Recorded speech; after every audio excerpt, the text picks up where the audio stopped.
کہ اگر کسی بندے نے اپنے اوپر حج کو لازم کر لیا تو حج کو لازم کر لینے کی صورت کے اندر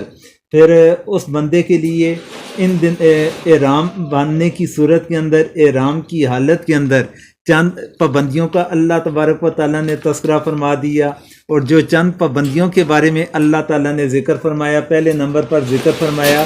کہ فلا رافسا، کہ یہ ایک لفظ جامع ہے جس میں عورت سے مباشرت اور اس کے مقدمات، یہاں تک کہ زبان سے عورت کے ساتھ اس کی کھلی گفتگو بھی داخل ہے۔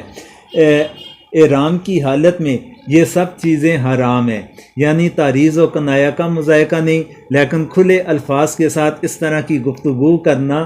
یا عملی طور پر کوئی اس طرح کی حرکت کرنا، یہ تمام چیزیں لفظ رفث کے اندر داخل ہو جائیں گی۔ پھر اس کے بعد فرمایا فلا فسوقا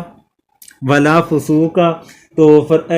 فسوق کے معنی خروج کے ہیں۔ اصطلاح قرآن میں عدول حکمی اور نافرمانی کو فسوق کہا جاتا ہے، جو اپنے عام معنی کے اعتبار سے سب گناہوں کو شامل ہے۔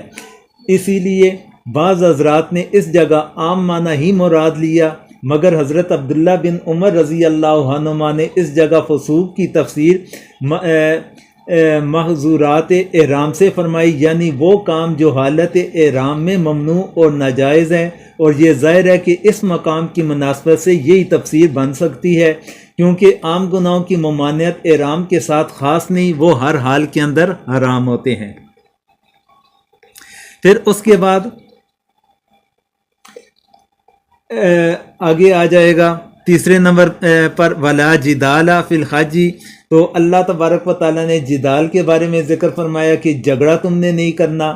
تو جھگڑے کی یہاں پر خصوصیت کے ساتھ ذکر کس وجہ سے ہے؟ اس کی وجہ یہ ہے کہ انسان کے اوپر جس وقت حج کے مناسک کے حج ادا کرتا ہے تو انسان کے لیے کافی مشکل اور مشکلات کا انسان شکار ہوتا ہے، مشقت والا کام ہے حج کی ادائیگی۔ تو جس وقت ایک انسان مشقت والا کام کر رہا ہو تو مشقت والے کام کی وجہ سے انسان کا اگر چھوٹی سی بات کے اوپر بھی جھگڑا کرنے کا ارادہ بن جاتا ہے، تو اس لیے اللہ تبارک و تعالیٰ نے خصوصیت کے ساتھ یہاں پر اس چیز کا تذکرہ فرمایا ہے۔ پھر اس کے